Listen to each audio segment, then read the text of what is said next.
우리나라 장애인 차등 이동성을 고려한 정책은 후진국형이고 낙후돼 있다.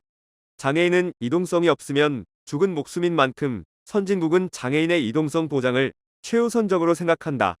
특히 전체 장애인의 약 95%가 후천적 장애인이라는 것을 생각하면 일반인 누구나 이에 대한 관심과 배려가 꼭 필요하다고 할 수 있다. 일본이나 영국, 미국, 호주 등 선진국들이 장애인에 대한 정책을 우선적으로 생각하고 배려하는 이유라 할 수 있다. 더욱이 장애인은 고령자들과 함께 움직임이 젊은 층들과 크게 차이가 날 정도로 둔하고 판단 능력이 떨어지는 것을 생각하면 장애인과 고령화는 비슷한 특성을 보인다. 고령화가 될수록 장애인 정책과 유사한 경우가 많은 이유도 여기에 있다. 장애인과 고령자를 위한 각종 시스템은 자동차뿐만 아니라 사회 곳곳에 묻어 있다고 할 수 있다. 일본의 경우 자동차 계기판은 물론이고 교통 표지판 자체를 큰 글씨로 표시해 잘 보이도록 한다. 또한 문턱을 없애서 걷는데 불편함이 없게 한다든지 심지어 고령자 운전 표시를 해 다른 운전자가 배려, 운전을 할 수 있게 하는 등 다양한 사회적 시스템이 작동한다. 물론 대중교통에서 고령자와 장애인을 위해 대중교통수단에 탑승할 경우 기다려주는 등 여유를 가지고 대처하고 있고 전철을 타게 되면 승무원이 미리 대기해 휠체어를 밀어주고 하차 시에 해당 여건이 나와서 다시 도와주는 연계성도 뛰어나다. 우리나라의 경우는 아예 대중교통을 장애인은 물론이고 고령자가 이용할 경우 느리고 잘 보지 못하는 특성을 이해하지 못하고 시간적 여유가 없어서 교통약자는 출퇴근 시간 등 대중교통수단을 이용하기 꺼린다고 할 수 있다. 결국 장애인이나 고령자들이 가장 애호하는 이동수단은 자가용이다. 장애인은 이동을 위해 자신의 자가용을 개조해 운전을 할 수 있도록 하는 경우가 가장 확실한 방법이다. 물론 고령자들도 운전 특성이 젊었을 때와 달리 어렵다고 해도 비상시 등 가장 중요한 이동을 위해 자가용을 활용한다.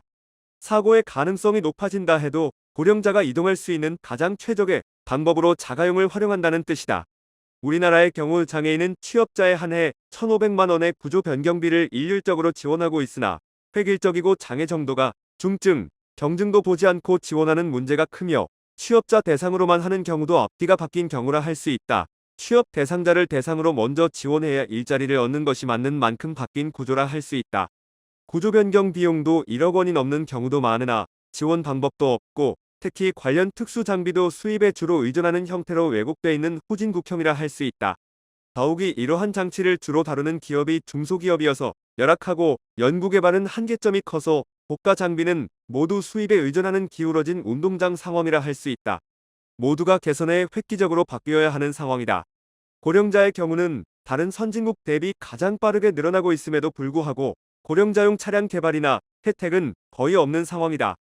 도리어 급증하는 고령 운전자를 규제하기 위한 각종 방법을 적용해 반대 측면의 중요성은 매우 간과되어 있다고 할 수 있다.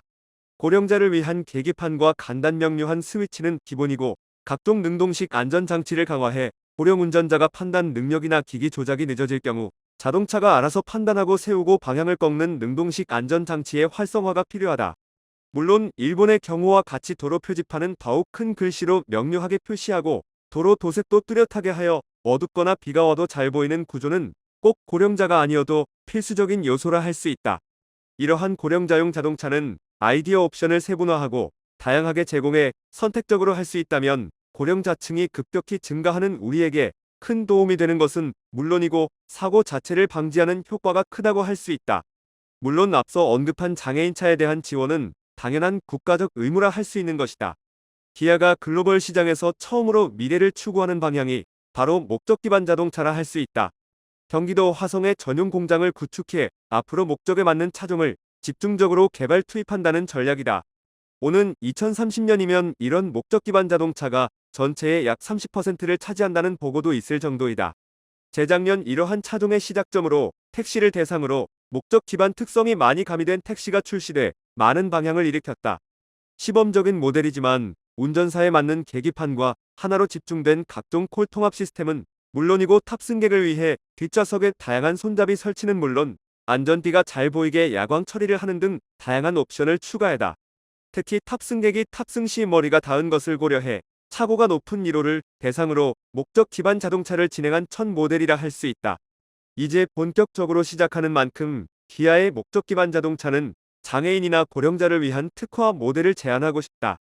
장애인의 경우는 장애 정도에 따라 다른 만큼 협력사에 배어 셰시 제공이나 기타 정보 프로그램과 연동하는 방법을 고려하고 기아는 고령자의 경우를 대상으로 공통된 요소를 지향하고 다양한 옵션을 통해 차별화된 차종이 출시될 수 있을 것으로 확신한다. 정부도 관심이 떨어지고 국가 시스템도 한계가 큰 상황에서 국내를 대표하는 제작사가 우선 나서서 진행한다면 의미도 크고 명분도 있을 것으로 확신한다. 다양한 고령자 옵션이 중요한 역할을 수행할 것으로 예상된다. 앞으로 글로벌 시장을 대표하는 기아에 특화되고 차별화된 목적 기반 자동차를 기대한다. 구독과 좋아요 그리고 알림 설정하셔서 매주 자동차에 대한 다양한 설명 들어보시고 설명 영상뿐만 아니라 화물차 계약 영상, 매매 영상 다양하게 있으며 디젤 트럭 어플을 통해 화물차 영업용 번호판 최고가 견적 실시간으로 받을 수 있으니 많은 관심 부탁드립니다. 감사합니다.